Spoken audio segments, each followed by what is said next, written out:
Ramai ingat beli rumah cuma bayar deposit je. Tapi guys, ada lagi 4 kos tersembunyi yang boleh buat korang terkejut. Okey, ini adalah 5 kos permulaan before kau nak beli rumah. Yang pertama adalah deposit. Kebiasaannya, deposit akan diambil 10% daripada harga rumah. Let's say harga rumah RM400,000, deposit 10% adalah RM40,000. Yang kedua adalah legal fees, iaitu S&P dan juga loan agreement. Kebiasaannya, dia akan ambil 2 ke 3% daripada harga rumah. Yang ketiga adalah stamp duty, iaitu MOT. Kebiasaannya, MOT ni dikira ikut tier.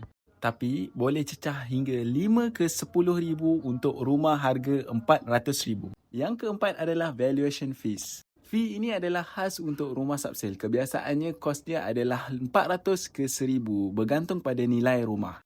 Dan yang kelima adalah MRTA ataupun MLTA. Ini adalah insurance loan. Bayarannya boleh cecah ribu-ribu tapi dia depend pada umur ataupun loan yang korang ambil. So, total kos permulaan biasanya dalam 13 ke 15% daripada harga rumah.